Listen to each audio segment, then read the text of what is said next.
Alright, good evening everyone! Ngayong gabi, tinipon niya tayong lahat para ipaabot niya ang kanyang taus-pusong pasasalamat. Kaya naman, hindi ko na patatagalin pa. Ladies and gentlemen, let us all welcome ang ating Presidente, Sir William Romero.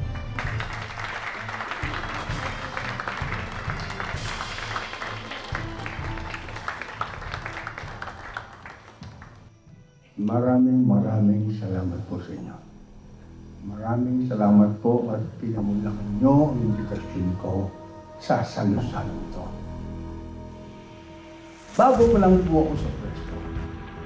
At alam ko pong maraming pang gagawin sa pag-ayos ng ating bansa. Pero huwag kayong magalala. Gagawin ko, kaya ko.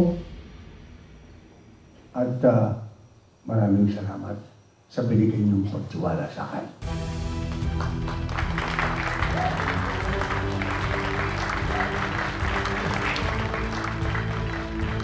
Isa pong masayang pagdiriwang sa tagumpay nating lahat.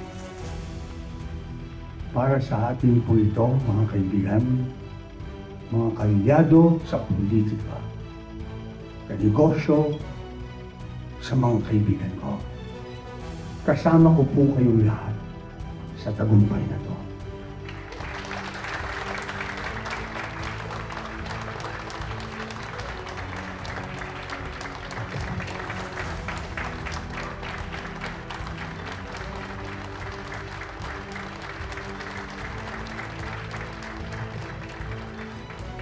Bayan niyo pong gamitin ko na ang pagkakataon ito para ipakilala sa inyong lahat ang pinakamamahal ko sa buhay.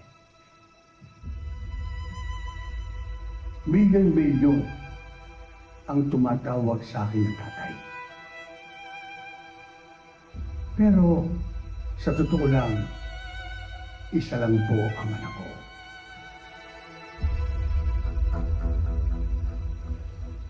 At araw-araw ay sinisikap kong maging tatay.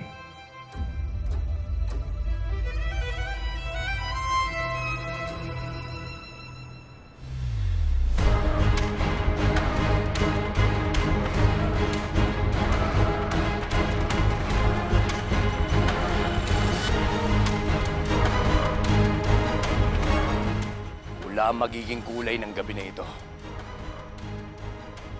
Dahil ngayong gabi, sisingilin ko silang lahat. Tayo na!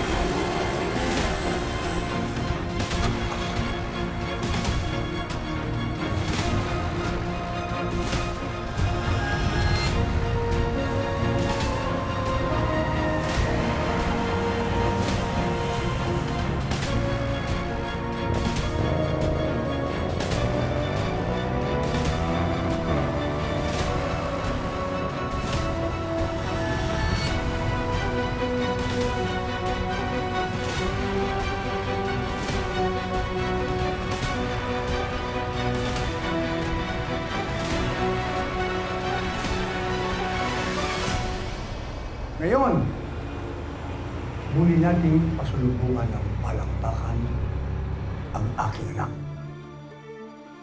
si Vanessa Romero.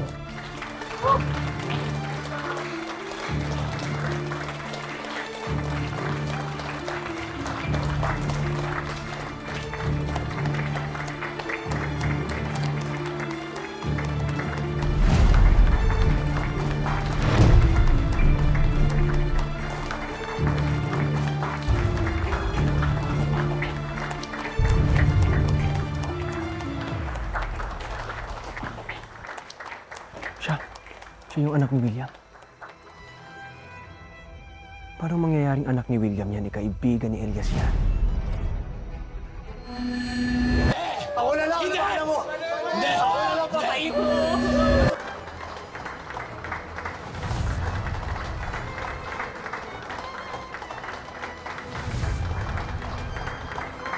Hindi ko rin alam kung anong palabas ni William.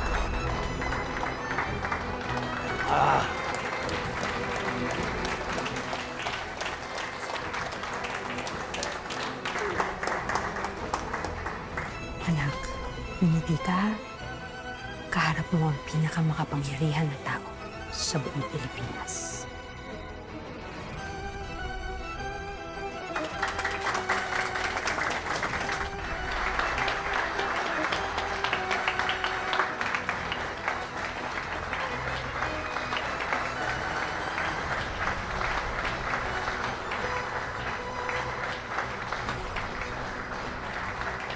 Ito po ang aking unikaya, the first daughter, Vanessa Romero.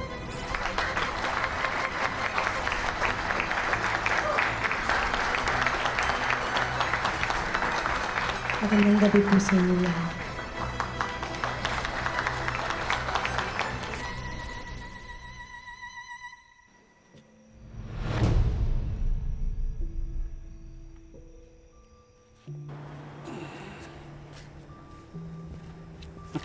Nakuha mo na. Nati na tayo ngayon. Kung makulit. Sige na, nagugutom na ako. Sige Doon na. na tayo. Akin na. Ate, paano ka ako? Tawa ka na to. Ay, salamat. Nagugutom na ako. Bab. Salamat, ate. Park mo doon sa... Off.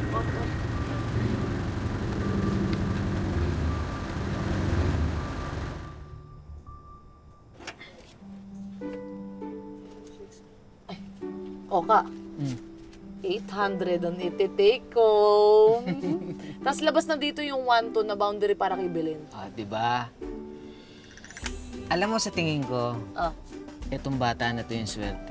Lucky charm. Lucky charm. Salamat sinamahan mo kami Opo, gusto niyo po samahan ko pa po kayo araw-araw para po mas araw-araw po magkadakitan niyo. Gusto niyo po doon ako tumira sa bahay niyo. Ayun lang, hindi ka tatantanin itong batang. Naramdaman ko. Nagugutom ako. Nagugutom ka, no? Oo, no? Masarap yun. Ito, show me muna tayo. Tara. Dahan-dahan, ha? Tara na. Kain na tayo dito. Di ba nagugutom ka kanina pa? O, tara na. Tara na, ano ka ba? Bakit? Paulo! Ay!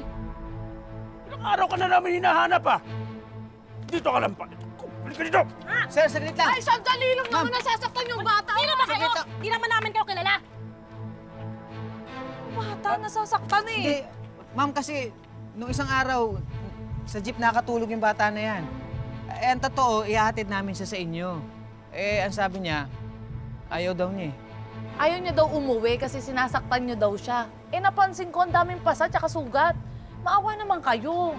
Tsaka yung ganyang edad, dapat nag-aaral yan Pinagtatrabaho niyo Sino nga itong batang to? Yung mga sugat na yan, tsaka mga pasa na yan, dahil yan nakikipag-awayan sa mga batang kalye. Tsaka kailangan niyang magtrabaho dahil hirap kami sa buhay. Teka, bakit ba ako nagpapaliwanag? Sino ba kayo, ha? Ma'am, mamalasakit lang naman kami. Kahit di namin siya kaano-ano. Tsaka alam kong malupit ang mundo para sa ating mga mahihirap, pero huwag niyo naman idamin yung bata. Masama na ugali niyo. Maawa naman kung wala kayong puso. Tay! Dami niyo sasata! Gusto niyo pa pulis ko kaya? Yes! Ma'am. Siguro talagang kinidnap niyo yung anak namin, no? Dahil di naman namin kayo kilala Tapos kasama niyo ang anak ko? Hindi Ipapapulis ko na kayo Mababait po sila sa akin. Pinibilan po nila ako ng damit tsaka pinapakain. Sabi mo damit-damit sa pinapakain! Ano ka ba? Alam mo, huwag kayong makialam sa problema namin pamilya, ha? Siguro talagang kinidnap niyo sila, no? Tawagin mo na kayong pulis! Wag po. Uwi na po tayo. Tara na po. Tara na po. Uwi na po tayo. Sadala kayo! Wag po. Ganito! Dahan-dahan kasi. Mukha yung bata. Wala ka dyan.